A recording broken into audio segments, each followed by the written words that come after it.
jingka khat kong ke tho do azo an kani azo wa hian kaloi nu ti in laga ke jong ka chi in a hi le in kalun chun kaloi nu chu an ke sa bujin anu le apa zong kin khana chi ding hi le kilom banga chun an ki u na hi ke jong kalung don ji chun kaloi nu si ko ma chun si ipithil chu uma na nu le na pa chole nang hi banga chu ke no ta ke ko the thu ni ham tin ka dong ta na hi le kaloi nun zong bai thinglang langa kapalin abe che em tu a hi ke hon jong ka he le no ba kanole ka pa to ka ki gu no ba che ding ka ti o he bai tu ni ipin bol ding kham a hin tin ken jong in chunga ima bol ding om lo dan le chom khat ka ke chol do dan chu ka sei pi in kaloi non jong chuti hi le phai thinglang langa che hi tim kapalin thi nan neyung khlon pi te yo kanole ka pa a hong ding ba gen loile kul kilon pi inei lo le tinglang mi koima a khe lo to nang be chu ne khlon pi o chi lo thela ka hi po bun chi hlon he tim tinglang amo to ko men tin ke jong ka tha no to he le suti a ki mu pe pe nen tin ken jong ka loi nu ko ma chun a pe e chi hlon na te tin ama a ki go chai ke ho in lang chu ka jun pa pai hlonin kanule ka pa ko ma chun ka loi non jong thilum dan chu he che en kanule ka pan jong apa e suti na mo hlon pe pe nen na ba the nan ba hlonin lang chule ching the hlonin lang na chi na ding hlon jong kin ko ta ka na che ding na hi hlon je em nang ni thu a he tin ke ni jong ki pa ta chun ina pa ka ki go jo hlonin si nu le pa na lang chu ka hen jo nun ko chunga pa thinglang lang zo ne gari alu na ge chan chu ke ho zong gari a ke che ko mon gari alu lo na a ko thinglang lam pi chu ka hen jo taw na hi ko chung ko lun ba hian in chom bal bek po an hei un a hin la agam le mol chu anom zo anomin thingna lo na zong a heng se ne na hi zi chun hui theng zong anongin ke ho zong ko chung ko lut la zo kaloi nu apalin te lang chu ka jun pa yun mi pi phabe pi zong ani ke khom na hi ti chun kin ho a chun khong thlonin len ko ma chun khong zau thlonin na hi le ni la lang ga hian sung pu na kin zong a hen chai du pa yun an ni na ke chai zo ve maljin hen lang chule mun dang danga kun hong ho zong in lang zo na akinong le un si nu le pa zong ke ho thakhat na kinong le ding ka ti lai ta un si anu len chun anu le apa ko ma si nu le pa si le aloi nu hi ni khat ni to in hin sa hlon lang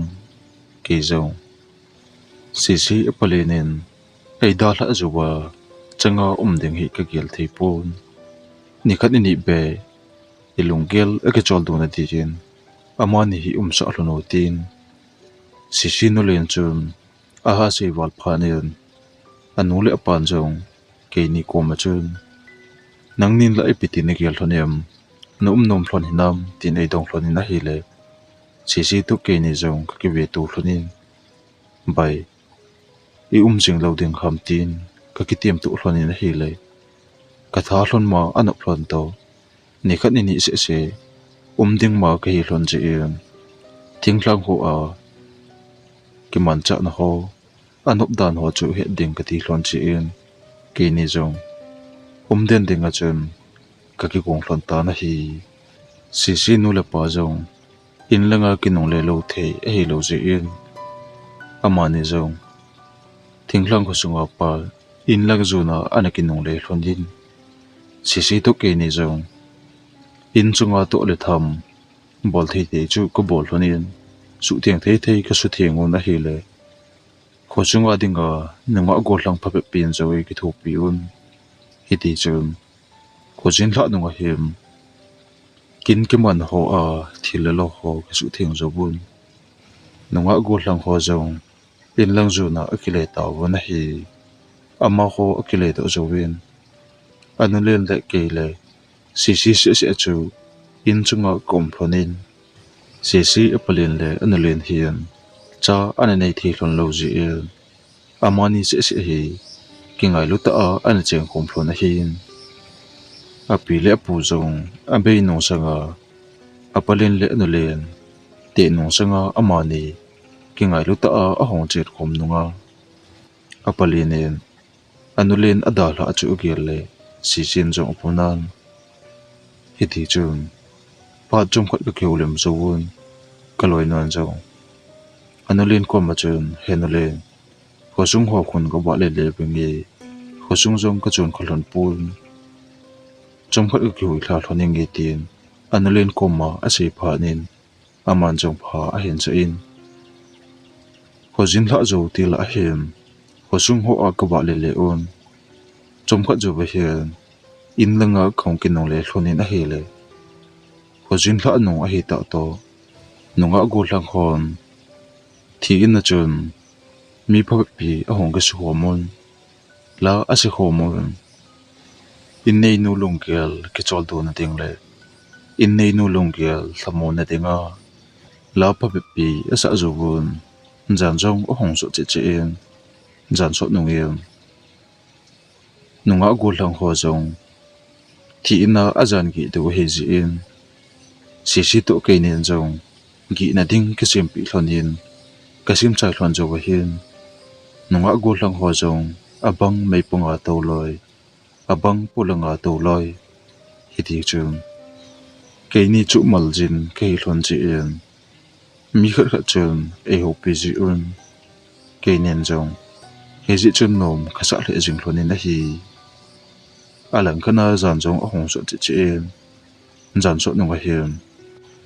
xì anh lên rồng a cái chol du nong hiền nong ngã gột lăng hoa mi kon khát khát chú cái chol du un cái này rong dàn ma cái một vạn lần lâu gì yên à tụ hoa com mà chun mấy bông ngã cái tụ luôn nên hi lệ hi chỉ biết ta chun pola ngã cô na hiền pasal khát hi kinh ta ở hồng lai lũ niên in chung ở hồng lai lũ chú vậy hiền cái chỉ ta chun thu khát ở xây gột hi lệ kilo mà sao à hiền là Kaloi no xì tổ cái này ai mua lần phá nên ama mai su chu cái chắc là mai su rồi pun ama pa chun mấy panga cái tàu com là over ngô lăng khát lần mình cái gì ama pa chu hình cổ tự in ama này rồi polang aga po do lần rồi cái hiền lần mình lẽ loi pa rồi yên chung cái nô ta chu nó hong lục kít luôn nên mấy panga chu nó hong kít tung luôn nên cái chất thêm ta chun ama này chu pao trong pao nông luôn pun aloi dang kho chun lalmin iloi pau chun ipi mo ham chule na chi do thon jawa kun ipi tinga ke chata in chunga nong le nu thon ham tin aloi dang ho chun adong ta wana hele lalmin jong bai sei ding chula anu mo em jingka le sei pi na nge tin hi chun Kaloi non jong nalmin ko ma chun ai pui ipi na mo thon ham het nu mom me hen chei thono ipi na mo thon ham tin Kaloi no si chun avela dong ta la hele lalminen jong seinom lo sa chun tuni en Thijan in nei pa a hen thi thlonin aban chu ima sei belovin amai su thon chu hong ke khel thlonin thip chana atu hla zu thlona hian Kaloi non jong kapalin chu ipiti ham tin adong ta na hele lalminen jong ima atipoi mo a hele tin chom khat chu ke wa jong ka kheu lem bangon amani chu pau jong apau ngam thlon ta pu na hi alang khana zan zong a hong so che che zan so nunga hian kaloi nu to ke ni zong kalel thon wal phanin ke ni ene ke chol masal thon tang ye nang ho zong na lel pha na le ke chol do jing o bu tin rum sung lang chu ka jon phi hlonin lup na chunga ka ke jam hlon na hele mei punga to ho chun a ke ulim pum wa chi wel bula thu a sei khom wa a wo su ke na chu kalup na chung hlona pat ka hin sa hlonin kaloi nu si sian zong ai pui bai jing le kan len hi kapalin a thi dan dong hi ti tuni hla a mei punga i to khom piu lalminin a sei dan chu a hin tin ken zong hengi bai thil khat bang mu do anei wa a sei do ngam lo bu hele kilome ipi hile a kiulem hu nga hi ti tin kalup na chung hlona pa a kiulem kin chu ka ngai hloni na hile ngu thima a kiulem ji un a kiulem na wa kon in nei pa a ti chu ka jalhonin aban chu ima ka ja theilon pun pa chum ka ju ba hian ama ho jong zana ki chol du pa ham in chunga a kiulem kin jong a thip che ju ba hian kaloi nu to ke ni jong kan i mu hlan hiti chum jingkho awa hla ju ba hian kong ki tho do hlonin na hi le nunga gol hlang anum ho chu khat cha ina anum ta pun ke ni chu mata a tho ke hlonin a hi wa ge nunga gol hlang ho chu ko hom chu hlon ta pun hi jon kaloi nu to ke nin jong anulin ko ma chun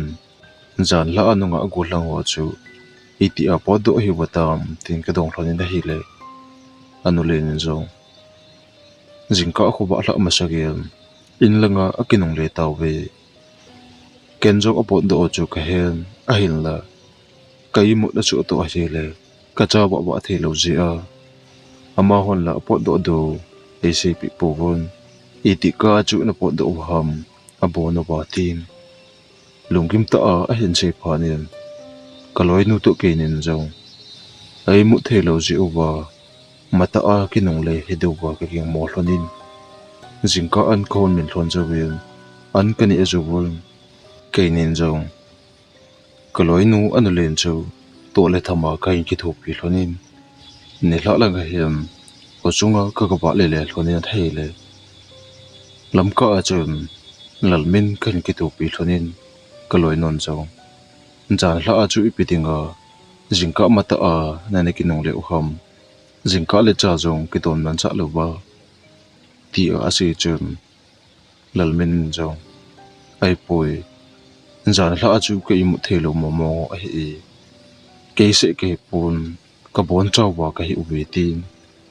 lalminin a hin sei phanin kaloi non jong a hi le zan hla a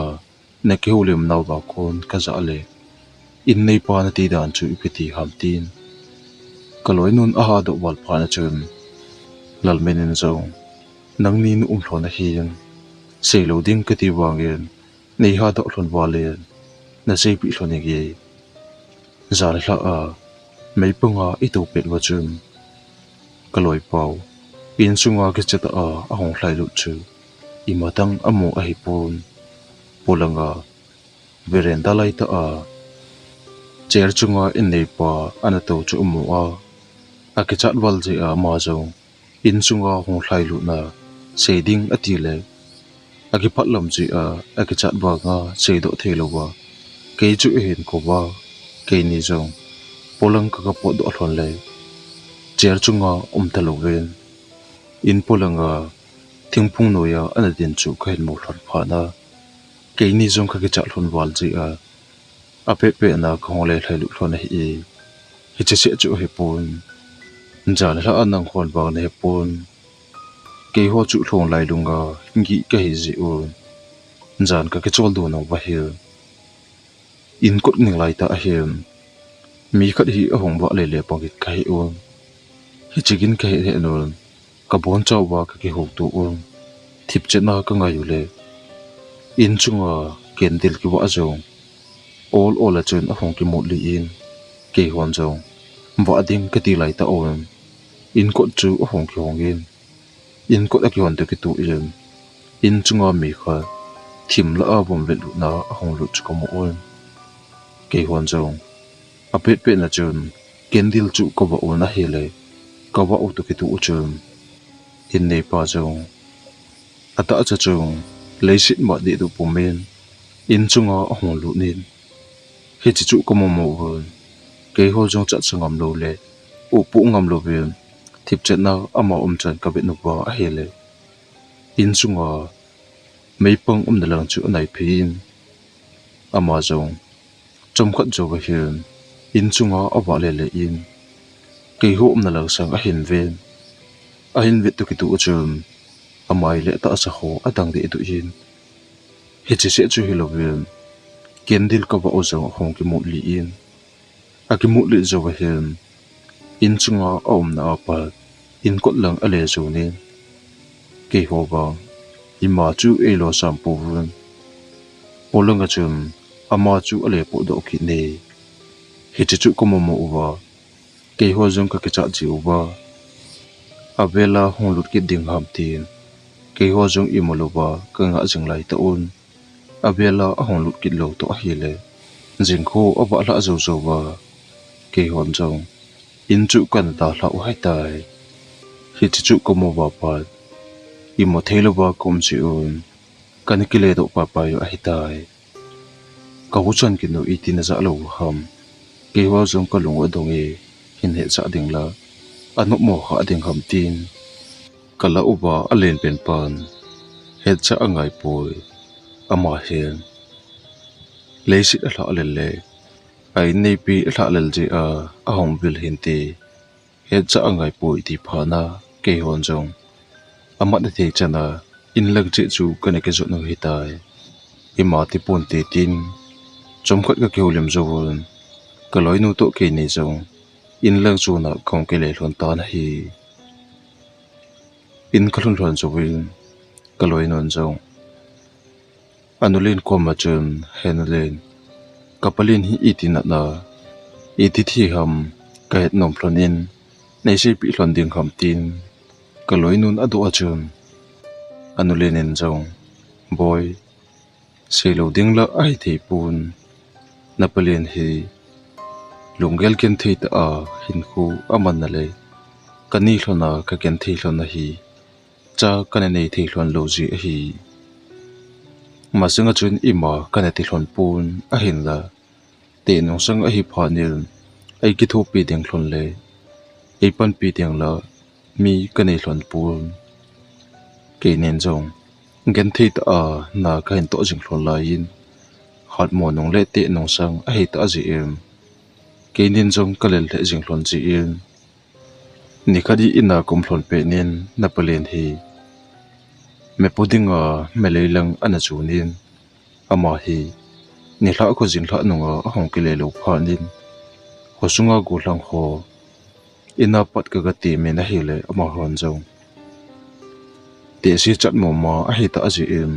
a pe na ka be on ama jong me leimuna ana ki thol khan ama hi alu lang sunga ana ki ta kha na a kon in lang hong ke le zo lo ba malay sunga an den hi ji in ngo lang hon jong in langa a hin pop hiun in a hin hlu chu wa pa napalin hi jena the a ka jenin a hin la ama hi alu langa te sam lut kha a hi dem iti ka jen bangul ama hi anat na ol chom lovin jan se le anat na alel che em hi che se chu hi lovin ama hin anat na alel ting kamina ei ko jin akoma ka to phale ei hol jipun minit ka de jong le ama ka da la ting kamina ei ko thu jin akoma ka to ki ting ama hi a hai te thu jin a hai na lang jong la sam hele kilom bangin a op a chi wil bulin a op chi chi helovem a husan gen chu ngai ngam a hi jipui pha jong a chal bagin hosung me piten jan si a kana to pe ji un ken jong jen the a ka jen bangin napalin hin jen dam zo lo ba alai cha ding ko na hem thum vei kamina ei kovin ei ko zo hem ha haya hong hain a hai gin chu to pi hole ken jong ka ngai ngam pon a hai hla zo to ki tu em ama chu ana bei pa pai a hetai ti a amit hli ki thi chu ko mo hlon phanin ken jong kaloi nu ko ma chen pai hilanga la asin sa ding om lo ba a hele nang hon jong in langa na len hi pui pe jing ta bu tin kaloi nu ka se pi phanin kaloi non jong anulen ko ma chen in langa hong dinga atim tan hele anulen en jong boy tun ke ka na la yin na palen akibui na da la pong e nang ni na pot jo phal le hosunga ka tu te khal kyum pi tan te ama hin e ngai lu in pat che hele na palen to ke ni e ki thop pi ji hlonin ne le an jong e hol hu hlan ji e ama panga e ngai lu ding koima om puitin kaloi nu si sin jong anulen chu ai hle wang yen tinglang khu chung ada hla thelo he ji in kaloi non jong trong khat pi tenga agia hla phanian jana hin ke ho jong ama na the chana ka ke chol do a hin da jan chu nong a hen ke hi jana jun thami abang le e thami khi ji in ka jun ka e hi hong su in ko kain he ju ba hin polanga po deng chu lalminin se chu ka hin kial do pain azo kaloi no palen hi ki mu khale ka ke chat wal ding a hi tin kaloi nu chu ki cha sam ka kai thobin ama jong tholel sa sa chun ipiti ham a hin ti phanen ken jong pa ma ka chinom dan chu ke he cha in aman jong ka ki chat a he thim ji em lumna chunga pal khong tho do hlonin in pulang chu khen jun phi hlonin in tom langa toilet na lang chu ka jun phi hlonin kaloi non jong polanga chun e nga in ke chu sunga ka tobin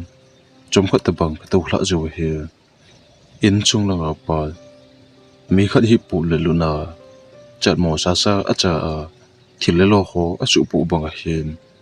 in chunga kon thilgin ka in ja hlonin ken jong hi che thilgin ka za tu ki tu chun kaloi no chu ko kobin na za em tin ka dong ta na hele kaloi non jong he nge hin tha chai lo lo yo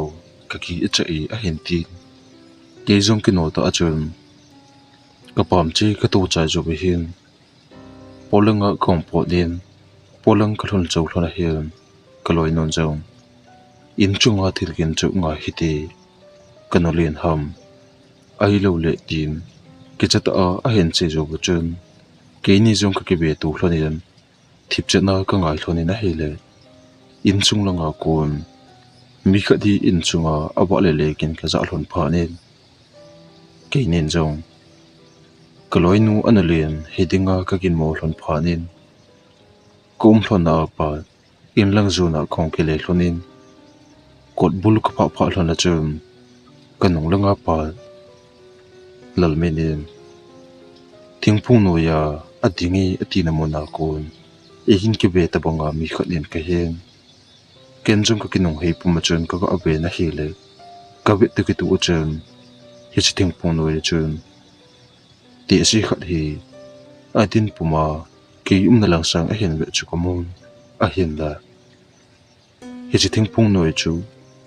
la in jong salwa zo lo wa athim hla ji chun koi hi ka he te pun ka ke cha ji chun ken jong kaloi no chu ga sei pi ding ka ti na hi le ama jong in chunga ana chung hla pha na chun ke jong in chung langa ka ki le hi ya kanung langa ka ki le hi ki tu chun thingpung no ya ana ting ka mo chu ana ta pu na hi he chun ke jong in chunga ka lu hla na hi le kaloi non jong kanulin o poi room chung langa ama nom ta a i mo i kot phung ipa den ko na chun jong in chunga kon mi khat cha lu gen ka jan in chung ilu thla le iti athip che he tem tin Kaloi nu zong ki chata a hen si ka za yen ke nin zong rum sung lang chu ka zun lu pa pai hlonin lup ma chunga ka ke zam hlonin a hi le ka ke zam hla zo chom khat zo wa hian kaloi nun zong i pitinga polanga chu num den ham a hen tin ken zong thingphung no ya ti si ta bang khat ka mu dan chu ka sei pi in hi le aman zong namit la kha to hin te ne ke cha ji a chu a hen tin ke ni zong i mo hladinga chom khat ka keu hlona ka kilim ki hlon zo wa hian ke hi i mo hlaba wa the lo ka hin ka ke zam hla zo chom khat zo wa hian kaloi nu chu ei mo hlapa pai tan a hin la ke chu i ti ka kilim ba gen ka i mo hlamo mo thei ta pu na hi ti chun chom khat ta bang i mo hla thei lo ba ka lai ta a hian in ko hi a kyon kin all ka hin jam in ko kyon kin ka za em ka ti a ki hum tu tulin ken jong ke cha sa a hian thip chana ka ngai ta na hi le in ko na pa mi khat all in chunga a hong lu ta bang a chun a keng khunung kin hi ka hin jam ka za to ki tu a hian in chunga hong lu jong chun in chung a hian pha in mấy cái tin là ăn cái hôn là chỗ dồn phim mấy cái tin là muốn là phá cho vào hiện mấy bông ngà tổ nó họ chỗ hồng cái mày phụ là lại chúng quát tập bằng phụ thi thủ ở cái mày hiện cái dã dầu yên mấy bông ngà bạn all là hồng cái bạn đội yên rúm sung ngà cái kỹ là lang dồn và all là chân rúm là cái hiện dồn phim là hệ lệ là kiện của nông chân rúm quát lại ta hiện phá đến cô nên kê rong rúm sung ngà mà kiến dil ở cái vợ gì yên các cái chat vàng yên các cái chat đã chụp thêm các all đồ mình hi rúm quát hiện phá từ cái thủ yên các cái chat vald gì yên bốn chục cái khu của mình thip chết na có ta na hi lệ kiện của nông kiến rong rúm quát apa aban chu thip chết nên trong khát jo hiền rúm quát lại ta con ain kal che rúm sung a hen chung hla bang a chun rúm sung con a keng khunong gen chu ka hen jan ke ni kal jep langa hi kaloi nu analen ki a hin aning khat langa hi ke ni chu ka gi hlon hi ji em rúm ko thi alai ta a hin ko jong lo parda mai ki khai hla a hi ji em keng khunong gen rúm sung a hen chung hla pat ka ti za dan ka ul che men e chu men ka ti le ka lu chu alen tul ba gen ka he ka ti mol jong a ki hum tul jing na hi chepet ta achun rum sunga hong lu jong chun ke ni na lang chu kal khat a hen so gen a chun zo wa hem anong langa akile he kit ba gen a keng khunong gen chu ka hen za akile he zo wa hem kaloi nu anlen agi na lang zo na all a chun chi pejin ken jong rum sunga ka gi hlona lai ta table chunga kendil kitung a hi ji em ken jong ka pon chu all a kho do in kaloi nu an len hi na lang chu ko be na hele lum na kom lai ta achum polanga te se ta bang thingphung no ya ka mo pa to ki bang che khat hi an len lup na kom lai ta adin chu ko mo pha nin ke jong ka ke cha dan chu kalu chu alen tul bangen ke he ke cha ta ka bet pe lai ta hiam ama chun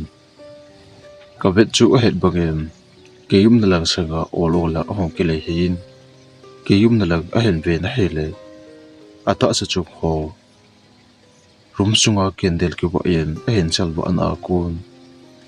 le sit ma di tu puma a mai jong thang te du a mit chang jong a puma vom se chu ka hen mo phani ka ke chat wal ji em pon chu ka ki le khu men ka ta sa ki thing pum men kaloi nu chu ka hut khat langa ka kiu pa chun ka ta ne na hi le kaloi non la khu ki ti a he mom pon chom khat jo ba hem anulen ko ma hi chete si ding ong chun rum kot lang chu olo la a hin le chu nin kot mun a pha im chom khat chu a ding denin adin den zo wa him in chung langa a chung hla pha pa yin kot phung a pha hen kot chu olo la a ki hon kin chu hen chan a ki hon zo wa him ama zong polanga a pon do pai gin chu a kyang khunong gin ka zan a po do zo wa kun in kot chu a ki le bon kin zong ka zata pun a tip che ta na hi pa chum khat zo wa him ke jong ka chat wal ji in a mai su ko mu le a ta sa ka mu na ho chu ko lung me na alangin I mo la the lo wa Kaloi nu I ti su kha ding ka ti wang em Kaloi nu la khang chom pon chom khat zo wa ka ke chat na a hong ol dom dom zo wa him jing kho zong ol a hong wa hlan a wa hla zip zip zo wa him a ma sa khun khain za in ke jong ka I mu khop lo ding ke phanel kamit ka sin pumem ka khilem ta na hi le chom khat zo wa him ka I mu na su bol ji ham kamit chu ong jen su nin het man lo wa ka ni mu hlata na hi pa chom khat zo wa him Kaloi nun a hin kon a kun hu hi khain hemang pel phulin ke jong khong kyang khang pa pai na hi le jing khu ana wa hla a nisa ana su em sel chu khain mu phalen ke jong ka ki phat lam to ka tho pa pai in an kani zo wa him Kaloi nu koma jan hla ama ai mu zo wa kun ka thil to chu ka sei pi in na hi le ama jong a ki a cham a hen la Kaloi non jong jan ting ke ka I mu thelo ji a ama hian e su ke chat gut hian ti tin ka thu sei chu ta san mom mong pon I ti ka sei wang yan Kaloi no chun ka thu sei chu to te banga I gel pi in chu na hin na ka tong hlonin in vel ho ka su theng hlonin a hin la jan la a kamu Kaloi nu a palen hi ting kham kamu chu kalung me na alangin ke chat na be the lo bem kalung gel chu a ka chol do thei po na hi ken jong Kaloi nu a palen hi kamu kha lo je in anulin ko ma chum happy kapulim hi nei ve cha ding ham ama kamu khapui tin ka dong ta na hi le a pin jong rom sung lang azun phein ong kile do zo hem lim khat hi a hen choyin aman jong he chi hi ai e na pulem chu tin e hin be cha do ki tu uchem alima to ki tu che ne yam jar hla a kamona a kisim na le ki bon na chu ki bang chinin amai su jong lima kamu chu to aki ba che pha ne jar hla a kamu chu Kaloi nu apalin a hi deng chu ke pha ne kapum chinga te za nan ka timin a hin la ka thil to le ka thil mo chu Kaloi nu anulin wang ka he cha pu na hi ti chum jan jong a hong hi tan ke hon jong an kani e zo won bolding ma om lo ji en jan hi ma ta a kana ke jol do ta wona hi le jan so nung a hi Kaloi nu to ki ni ka gi hlona hi bang ning to ki tu che na hi che pang ning jong in noi lang sang a he ji en in polanga thilkin hi jong le rum sunga kon a ki du ji iren polanga pal hai husen kin le thilkin hi kain ja a kon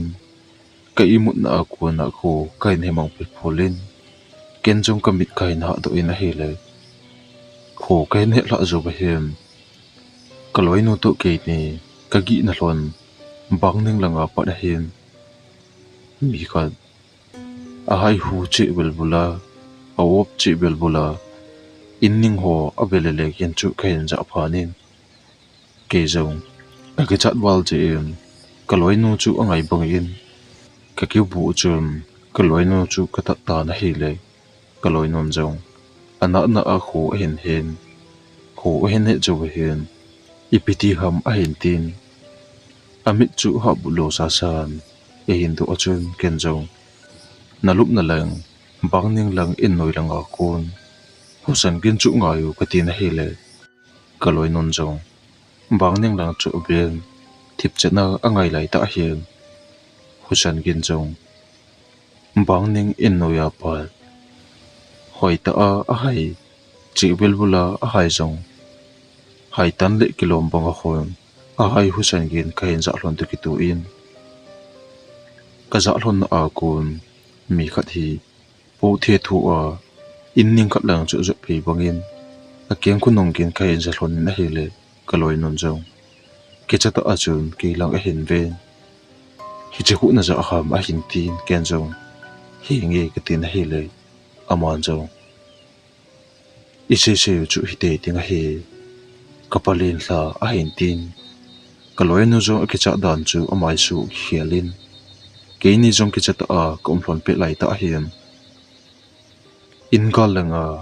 bang ning lang a zo phe jong in cha langa a hong kal tu pa pa in kot a hin pha pha in kot na kun Kaloi nu a palen a o chi bulbul puma hin anu len hi amin hi hling nu a hian kot phunga pa hling nu tim thum bei ta pang a hin ko zo a hian Kaloi nu anu len en jong hi che ko gin chu a hin cha ding ham tin Kaloi nu to ki chat a kom hlon lai ta in chom khat jo ba hian Kaloi nu anu len al ma chong chu a hong pu the thun chom khat jo ba hian anu len en jong amina akiko gin aza abangin ahong tip chet ni na hele chom khat jo hian in ko na pa na chun amina thum ve hi hling no tien ahong ki ko pi tan hele akiko na o cheng chu Kaloi nu apalen a hi teng chu ka hlonin chom khat jo hian Kaloi nu na le nan jong a o nei se na he na hong tu san heo ipidinga na thi no sanga ke ho nei su bo jing ke ham zan la an ho jong ka he heo nang athisa na hitai nang le ke ho khom the hi ta pu ve no men chol do tan helai muna pa nei da hla ta vun ke ho jong ka kim wal ve lungmong en chol do tan tin Kaloi nu an len a ki sen puma a hen sei phani amina a ki ko na o cheng jong hong tip chenin chule hai u sen gen jong a tip che tan hi he chun an len en jong ke ni ka hlon chu het bangin kalup na lang a hen jon phi hlonin Kaloi nu si chu hen ko win si sen jong an len chu adon bu ta na hi le an len en jong boy ke che hlon hi en no ma ke chol do hladin na pelin hla em e hin vilu a he bo ve ke che hlon hi en tin ke ni e hlamon jo hlona hian ama jong lup na lang zu na akile pa pai ta na hi a hin la ke ni bang ke cha hlon ji em ka I mo hlon wa thei ta pun jing ko o hla den kon la hian ke ni jong all la chun khong I mo hlon en hi ti chun a jing le hla apa I ma kana tu be ta pu vun Kaloi nu an le nen hla na anei zowa a ching ta a dam hewa a hon sana pa a ban chu I ma ti lovin ja nom ta a kana ke chol do theyun ke ni jong ni thum dinga ka ki gu hlon jong hap ta khat kong hlonin hap ta khat jo ba hian in langa khong ke le hlon ta na hi cheni ku au pa Kaloi nu na len te kho chu kana pakhat pon a hin la Kaloi nu le anu le pa ana chi ji hi ke hejin a ban wang ke kana chi khata pun a thu le ala jong ima kana heta pun hi Thusim a ki chai tai aban ananga kin hoi te na bonan mang pha